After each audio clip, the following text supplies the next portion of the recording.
महादेव, मी महर्षी कश्यप तुम्हाला शाप देतो. तुमच्या हातून जे कृत्य घडलं आहे त्या कृत्याचे परिणाम तुम्हाला नक्कीच भोगावे लागतील. एका पित्यापासून त्याचा पुत्र हिरावून घेतला तुम्ही महादेव.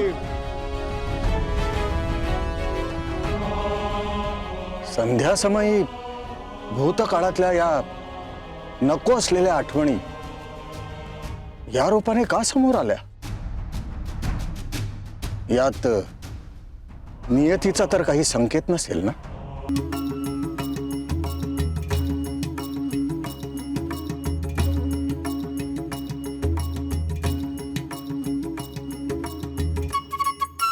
विनायक,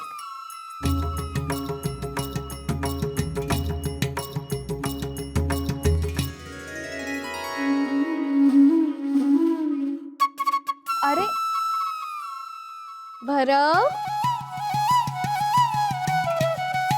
विनायक, भरव भरव,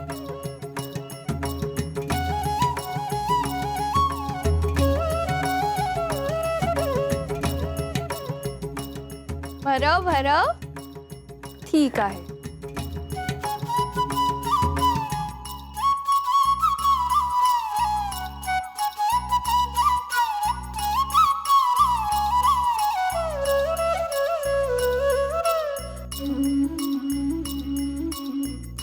आई भरवलं.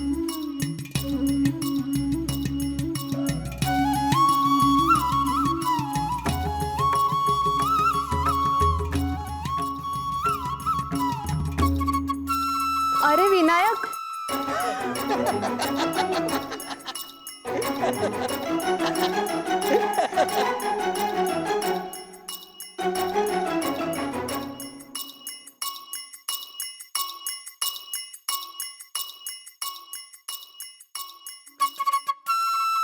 चला आता.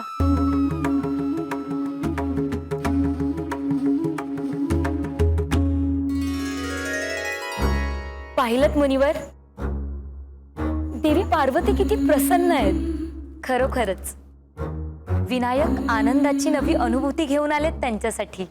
हो माते, बऱ्याच वर्षांनी माता पार्वतींच्या मुखावर पुन्हा हास्य परतले आहे.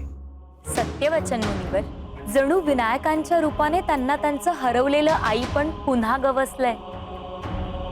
हा त्याचाच तर आनंद आहे. किती गोड बालक आहेत नाही विनायक?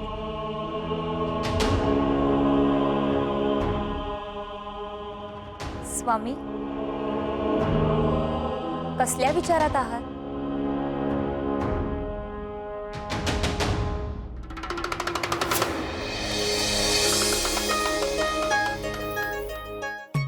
विनायक, विनायक, अरे थांब विनायक. विनायक, विनायक थांब. आई भरव, भरव भरव.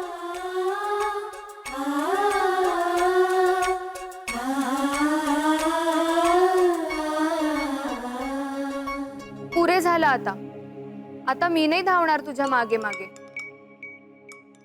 विनायक ऐकतच नाहीये माझं.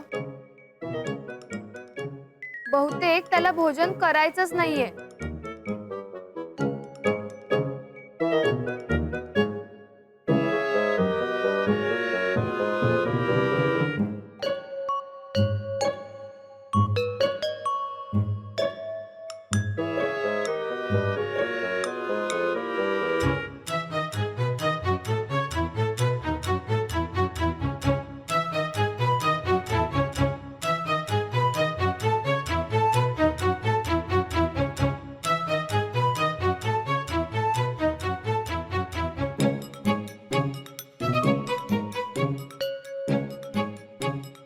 आई बघ, संपवलं मी सगळं भोजन.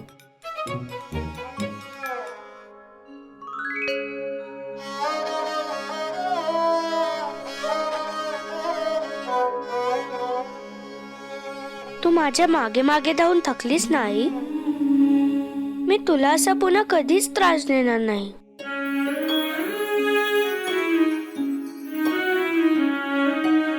आई, तू थकली असशील ना, तर आपण नको खेळूया.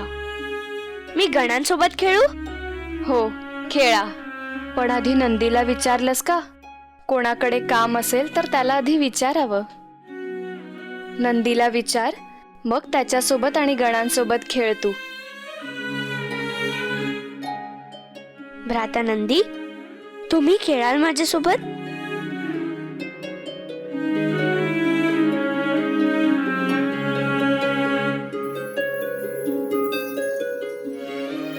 भ्राता नंदी, तुम्ही का रडताय?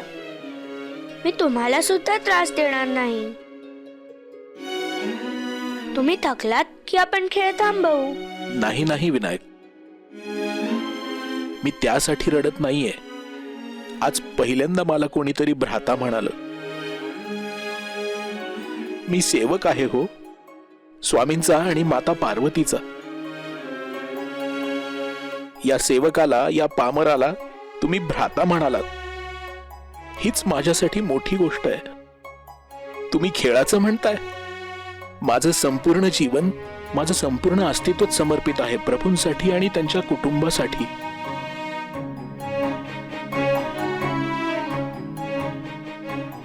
सेवक, शिष्य, पुत्र किंवा लहान बंधू यांना धर्माने पुत्रता प्राप्त होते. म्हणजे तुम्ही माझे भ्राताच झालात, भ्राता नंदी. तुम्ही माझ्या आईला माताच म्हणता ना? मग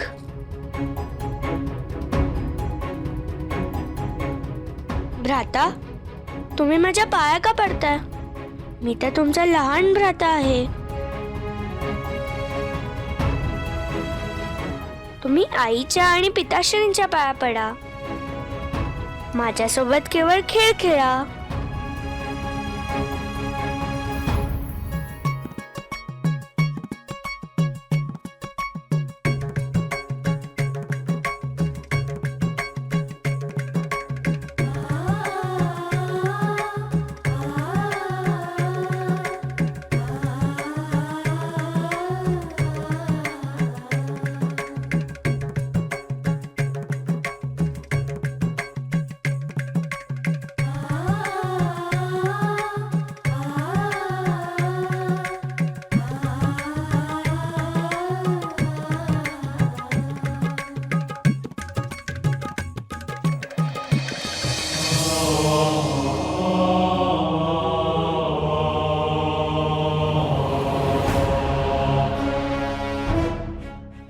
महादेव, मी महर्षी कश्यप तुम्हाला शाप देतो.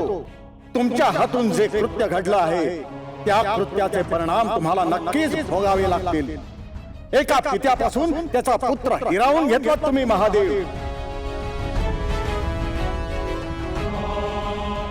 संध्यासमयी भूतकाळातल्या या नको असलेल्या आठवणी या रूपाने का समोर आल्या? यात नियतीचा तर काही संकेत नसेल ना? नारायण नारायण.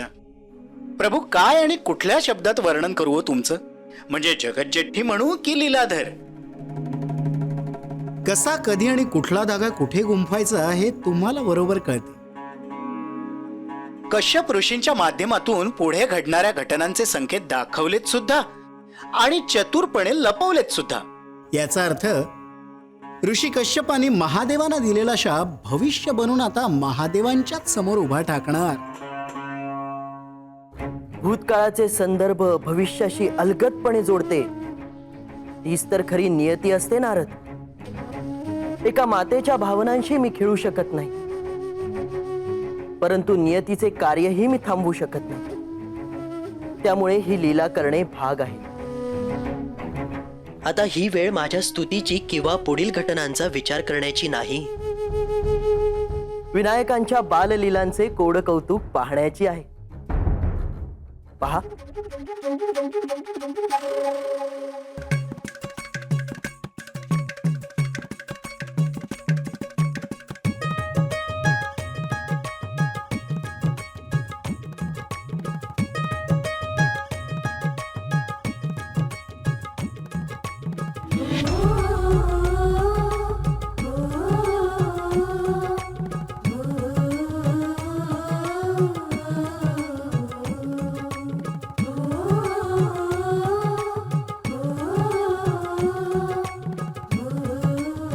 भ्राता नंदी, तुम्ही खेळा, मी आईजवळ जाऊन बसतो.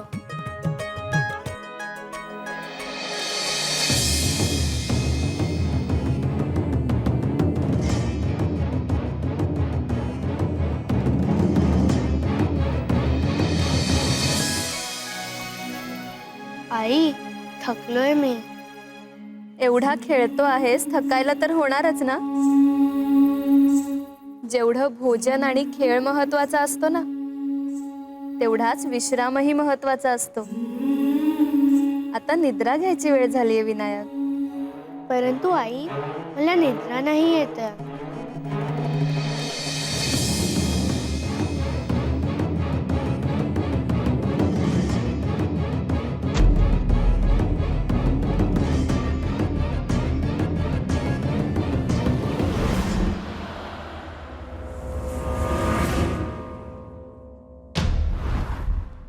चंद्रमौलेश्वर शिवशंकरांना चंद्राचा नमस्कार असो. प्रभू, एक खास प्रयोजन घेऊन मी आपल्या समक्ष आलो आहे. बोला चंद्रदेव. प्रभू, एवढ्या मोठ्या कालखंडानंतर मला पुन्हा तुमचं सानिध्य मिळणार आहे. पण पुनश्च तुमच्या श्री विराजमान होण्याचं सौभाग्य मला प्राप्त व्हावं, हीच माझी प्रार्थना आहे प्रभू. तथास्तु.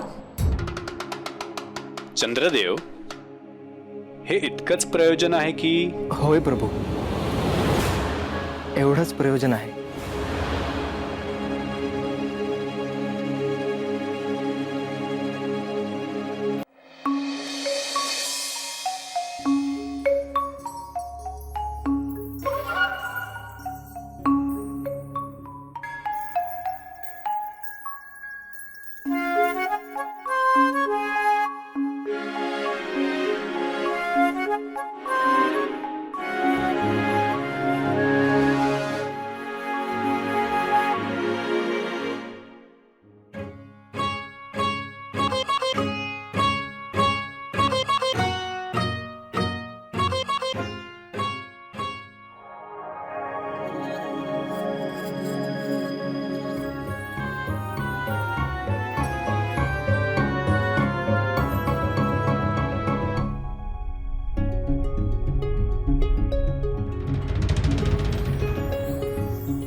काय चाललंय?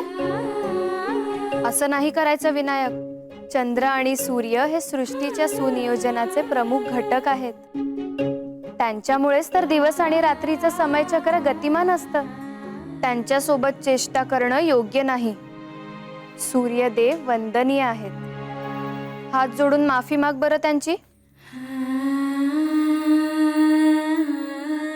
हे सूर्यदेव, मला क्षमा करा. ही चूक माझ्याकडून पुन्हा कधीही होणार नाही.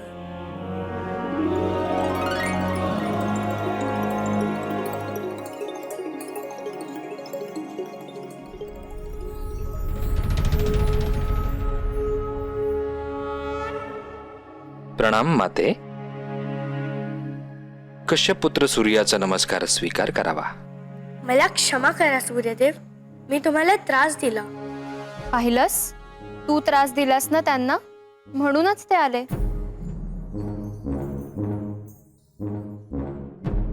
त्यांच्या ह्या बालक्रीडेचा मी कसा क्रोध मानेन माते? विनायक बालक आहेत. बाललीलांचा क्रोध नाही, कौतुक वाटतं. मी तर विनायकांचे दर्शन घेण्यासाठी आलो होतो.